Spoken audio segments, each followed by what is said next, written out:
और दिल्ली दौरे पर पूर्व मुख्यमंत्री वसुंधरा राजे जेपी नड्डा से मिलेंगी। वसुंधरा राजे राजस्थान में बीजेपी की जीत के बाद यह मुलाकात, बड़ी खबर। कल सबसे पहले भारत 24 ने ही आप तक ये खबर पहुंचाई थी कि वसुंधरा राजे दिल्ली जा सकती है और उसके बाद 10 बजे वो तस्वीरें भी हमने ही आपको एक्सक्लूसिवली दिखाई थी जब वो जयपुर एयरपोर्ट पर पहुंची। और उसके बाद जब वो दिल्ली पहुंची तो यही बताया जा रहा था कि आज के दिन वो पार्टी के बड़े नेताओं से मिलेंगे। प्रधानमंत्री नरेंद्र मोदी ने कल जब मीटिंग हुई उसके बाद फोन करके उनको बुलाया और अब वसुंधरा राजे दिल्ली में मौजूद हैं। जो बड़ी बात है वो ये कि जेपी नड्डा से उनकी मुलाकात होने वाली है और मुलाकात उस वक्त में जब एक तरफ शक्ति प्रदर्शन वसुंधरा राजे करती हुई उनके आवास पर लगातार जो विधायक हैं उनके जुटने का सिलसिला हमने देखा, उसके बाद दिल्ली में इसको लेकर के सीएम फेस को लेकर के लगातार बैठकों का दौर और उसके बाद वसुंधरा राजे यहां पर मौजूद है दिल्ली में।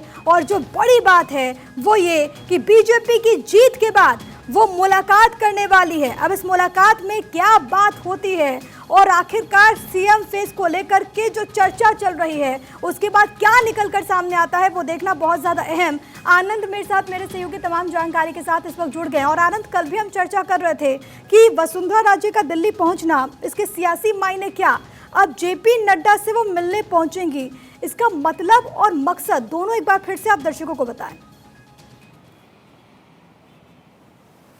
जी प्रिया, अगर बात करें वसुंधरा के दिल्ली आने का तो दिल्ली आने का मतलब उसी दिन तय हो गया था जिस दिन राजस्थान में बीजेपी की जीत हुई थी और डिनर पार्टी में वसुंधरा ने अपने घर में तमाम विधायकों को बुलाया था।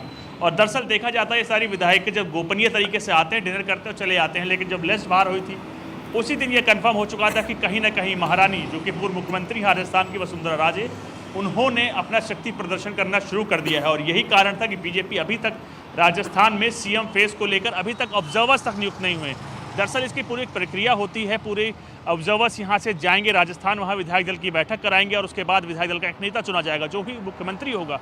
लेकिन महारानी की शक्ति प्रदर्शन के बाद कहीं ना कहीं दिल्ली बीजेपी, जो कि नेशनल बीजेपी, भी एक बार को सकते में है और लगातार कोशिशें कर रही है कि उसको मनाने को लेकर। और यही कारण था जब कल प्रधानमंत्री नरेंद्र मोदी ने महारानी को फ़ोन किया था तो उस दौरान उनको बताया गया था कि क्या आप हमारे साथ संतुष्ट हैं, हमारे साथ रहना चाहती हैं। जब उसके बाद प्रधानमंत्री ने उनसे बातें की तो उन्होंने बताया था कि मैं बीजेपी की एक कर्मठ सेवक हूं और लगातार आपकी तमाम बातों पर अमल किया जाएगा। लेकिन उसी रात महारानी सीधे दिल्ली आ गई और दिल्ली में कल ही बताया गया था, भारत 24 न्यूज़ चैनल ने दिखाया था कि कई और विधायक भी राजस्थान के दिल्ली आ सकते हैं। लेकिन जैसे ही बात खबरें टीवी में निकल के सामने आने लगी उसी दौरान वहाँ के प्रदेश अध्यक्ष ने उन तमाम विधायकों को फ़ोन किया और अपने विधानसभा में रहने का निर्देश दिया। लेकिन उसके बाद भी एक विधायक दिल्ली में वसुंधरा के घर पर आकर मुलाकात करता है। लेकिन आनंद, आपके सोर्स क्या बता रहे हैं? क्योंकि वसुंधरा राजे के बारे में कहा जाता है कि उनका ये स्टाइल है और ऐसा पहली बार नहीं है जब उन्होंने इस तरीके का कोई शक्ति प्रदर्शन किया। इससे पहले भी कई बार हमने देखा है।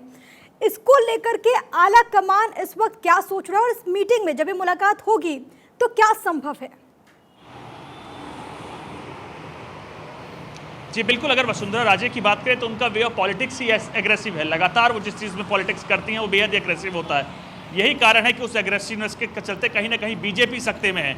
सरकार को लेकर जनमत मिल चुका है, पर जनता का समर्थन मिल चुका है, लेकिन ऑब्जर्वर्स अभी तक नियुक्त नहीं हुए। और राजस्थान देश का क्षेत्रफल के अनुसार सबसे बड़ा राज्य है, उसमें सरकार बनने का मतलब बीजेपी कहीं ना कहीं 2024 के रण में एक कदम आगे होगी। लेकिन अब देखिए, ऑब्जर्वर्स तक की अभी तक नियुक्ति नहीं हुई है। महारानी एक बार फिर एग्रेसिव खेल रही हैं और यही कारण था खुद प्रधानमंत्री को बात करनी पड़ी। और अब सबसे बड़ी बात यह है कि महारानी ने दिल्ली में डेरा डाल दिया है और लगातार एक विधायक अभी भी राजस्थान का आज मिलने आया है, लेकिन कहीं ना कहीं पार्टी इस मामले को लेकर बेहद ही सख्त है। उनका साफ कहना है कि जो भी आनंद, अब देखना होगा कि क्या कुछ निकल करके सामने आता है। आनंद, लौट रही हूँ आपके पास।